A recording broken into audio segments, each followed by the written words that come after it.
हरे कृष्णा, जय जय श्री राधे। प्यारे मित्र, स्वागत है आप सभी का अपने प्यारे यूट्यूब चैनल श्री राधे पर। तो फ्रेंड्स, कैसे हैं आप सब? आई होप आप सब बहुत अच्छे और स्वस्थ होंगे। तो फ्रेंड्स, आप सामने राधा रमन जी को देख रहे हैं। आप सभी को पुत्रदा एकादशी की बहुत बहुत सारी शुभकामनाएं। तो मैं आपको आज सुनाने वाली हूँ पुत्रदा एकादशी की व्रत कथा। सो ध्यान से सुनिए। युधिष्ठिर कहने लगे कि हे मधुसूदन, श्रावण शुक्ल एकादशी का क्या नाम है, इस व्रत करने की विधि तथा इसका महत्व कृपा करके कहिए। श्री कृष्ण जी बोले, हे राजन, इस एकादशी का नाम पुत्रदा है। अब आप शांति पूर्वक इसकी कथा को सुनिए। द्वापर युग के आरंभ में महिष्मती नाम की एक नगरी थी, जिसमें महिजित नाम का एक राजा राज्य करता था। परंतु पुत्रहीन होने के कारण राजा को राज्य सुखदायक नहीं लगता था। जिसके संतान न हो उसको यह लोक और परलोक दोनों ही सुखदायक होते हैं। परंतु सुख की प्राप्ति के लिए राजा ने अनेक उपाय किए, परंतु राजा को पुत्र की प्राप्ति नहीं हुई।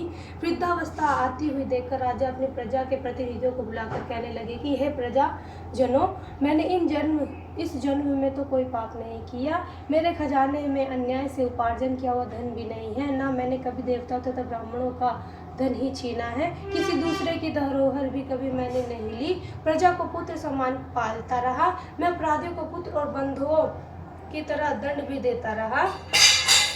कभी किसी से घृणा तक नहीं की। सबको समान माना है। सज्जनों की सदा पूजा करता रहा हूँ। इस प्रकार धर्म युक्त राजा करते हुए भी मेरे पुत्र नहीं है, सो मैं अत्यंत दुख पा रहा हूँ। आप इसका क्या कारण है?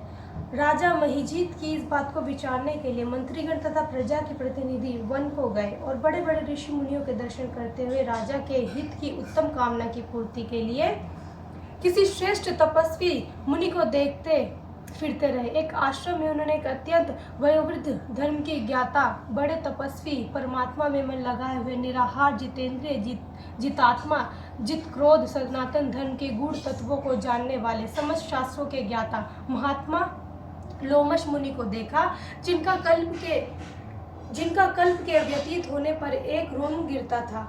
सबने जाकर ऋषि को प्रणाम किया, उनके सामने बैठ गए। उन लोगों को देखकर मुनि ने पूछा कि आप लोग किस कारण यहाँ आए हैं?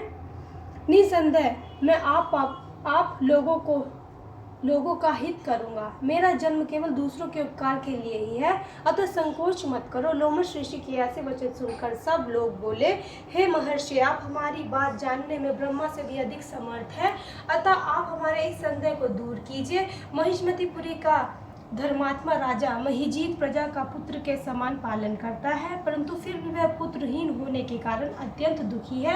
हम लोग उसकी प्रजा है, अतः उनके दुख से हम भी दुखी है। आपके दर्शन से हमें पूर्ण विश्वास है कि हमारा यह संकट अवश्य दूर हो जाएगा, क्योंकि महान पुरुषों के दर्शन मात्र से अनेक कष्ट दूर हो जाते हैं। अतः आप कृपा करके राजा के पुत्र होने का उपाय बतलाइए।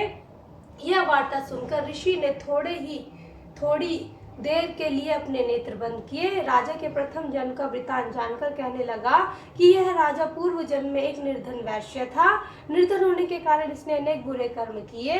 यह एक गांव से दूसरे गांव में व्यापार के लिए जाया करता था। एक समय ज्येष्ठ मास के शुक्ल पक्ष की द्वादशी के दिन मध्याह्न काल के समय, जबकि वह 2 दिन का भूखा प्यासा था, एक जलाशय पर जल पीने गया। उस स्थान पर एक तत्काल की ब्याई हुई प्यासी गौ जल पी रही थी। राजा ने उस प्यासी गौ को जल पीते हुए हटा दिया, अतः स्वयं जल पीने लगा। इसलिए राजा को यह दुख सहना पड़ा। एकादशी की दिन भूखा रहने से वह राजा हुआ और प्यासी गौ को जल पीते हुए हटाने से पुत्र के वियोग का दुख भोग रहा है। ऐसा सुनकर सब लोग कहने लगे कि हे ऋषि, शास्त्रों में पापों का प्रायश्चित भी लिखा है, अतः राजा का यह पाप नष्ट हो जाए, आप ऐसा कोई उपाय बतलाइए। लोमश मुनि कहने लगे कि श्रावण शुक्ल पक्ष की एकादशी को, जिसे पुत्रदा एकादशी भी कहते हैं, तुम सब लोग व्रत करो और रात्रि को जागरण भी करो। इससे राजा का यह पूर्व जन्म का पाप अवश्य नष्ट हो जाएगा, साथ ही राजा को पुत्र की प्राप्ति होगी। लोमश ऋषि के ऐसे वचन सुनकर मंत्रियों सहित सारी प्रजा को वापस लौट आई और जब श्रावण शुक्ल एकादशी आई तो लोमश ऋषि की आज्ञा अनुसार राजा सहित सबने पुत्रदा एकादशी का व्रत और जागरण किया। इसके पश्चात द्वादशी के दिन इसके पुण्य का फल राजा को दिया गया। उस पुण्य के प्रभाव से रानी ने गर्भ धारण किया। प्रसव काल समाप्त होने पर उसने एक बड़ा तेजस्वी पुत्र उत्पन्न हुआ।